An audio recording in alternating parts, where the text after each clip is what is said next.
Steve Jones here with the Hardscape channel with Andy Karras again. Hi, Steve. Thanks for staying. Sure.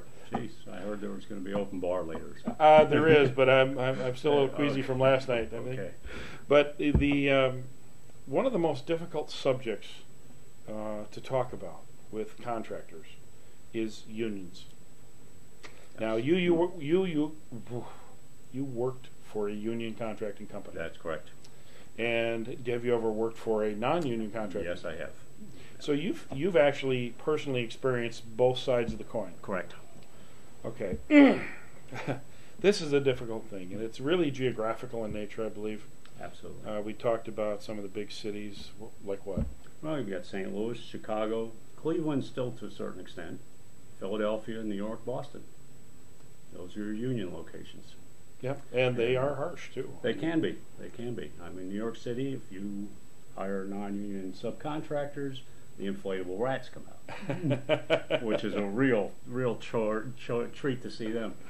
But you know, as a subcontractor, if you're going to get into those commercial works in those areas, even though unions are losing power on a daily basis, they're shrinking. If you want to work commercially, municipal work in the New York City area, you've got to be union. You have to be union, or you have to work out a deal with them. You know, I find it unfortunate that, and I guess being a Minnesota boy and unions not being a norm for the market that I'm most familiar with, I have yet to been able to identify in any market, other than our good friend Pat O'Hara, who did some work with the laborers? With the laborers union, yes. He did training. Right.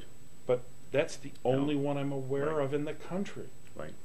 The biggest problem our industry has with the unions is most of our contractors that get involved with unions usually contract with the laborers union. The laborers union also provide tenders to the masons.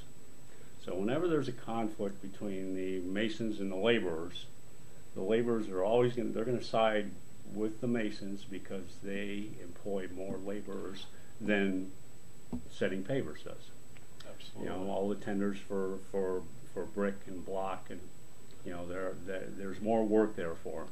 So it all comes down to a matter of economics for them. Sure.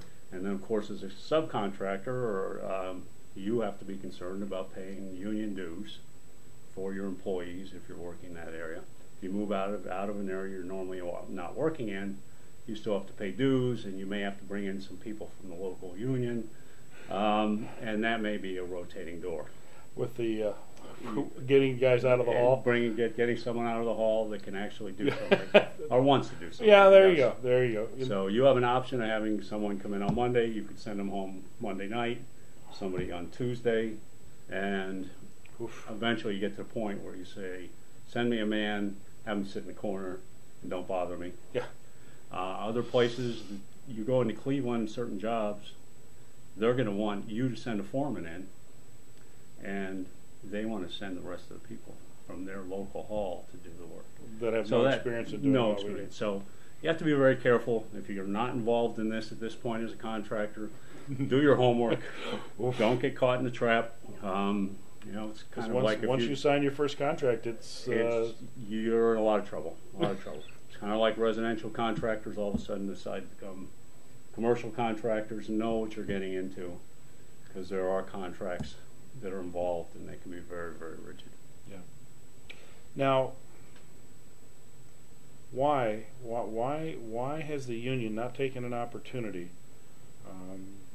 to embrace one of the few new skills trades that didn't exist in the past, right, and get involved in skills education, which they've traditionally done? Again, I think it goes back to numbers. Financially, there just aren't enough jobs that are generating money for them, and it's not a traditional trade, or it's a trade that is claimed by the masons in someplace. I still go out to job sites and still see masons setting pavers one at a time with a mallet. Yep. And saying, you're going to be here 3 weeks doing this job. It could be done in a day. But they're still out there doing it the old-fashioned way with the mallet. Tick, boom, bang. Exactly. And brutal. The unions, you know, they have not seen a financial opportunity here. That's unfortunate. So generally what it boils down to is the dollar. Well, when it comes, I guess we see the future then, don't we? Well, I think the unions, as we mentioned before, they're dwindling in strength, and they just are losing members, and there are more right to work states that are coming about. My wife is an avid union member. As a matter of fact, she's treasurer of an actors union, unrelated. My family, I grew up in a steel mill town. My grandparents and parents worked in steel mills, all members of the union. By the time I got to the union, when I was working there in the summer times in the steel mill, I was only allowed to produce X amount of pieces. And I would be finished by 9 o'clock in the morning. So unions have hurt themselves. We've lost jobs overseas. And, again, that's why they keep shrinking. If they were encouraging their members to learn skills and to increase production, they would be growing. You're right. I think you're right. Because I think the model for the unions was always based on something that was good. Right. The implementation or the current system as it exists today actually rewards those people who don't work. Sure. Don't produce. The second, third generation of union leadership lost track of what unions were there for. Yeah. Sad. And they're paying for it. Well, again, it's an evolution for our business and for the industry. And as we move forward, these are all considerations that contractors that work in our industry have to take into consideration. Exactly. So, if you work in a big metropolitan area on the East Coast, just be cautious of what you're getting into. Make sure you know what you're getting into, and be forewarned. Very good. Well, Andy, this is always unions are always a difficult thing to talk about because there's a lot of passion, a lot of love, and a lot of hate. Well, and if I have Cheech the boss waiting on my doorstep when I get in, I know I'll be calling you, Steve. Yeah.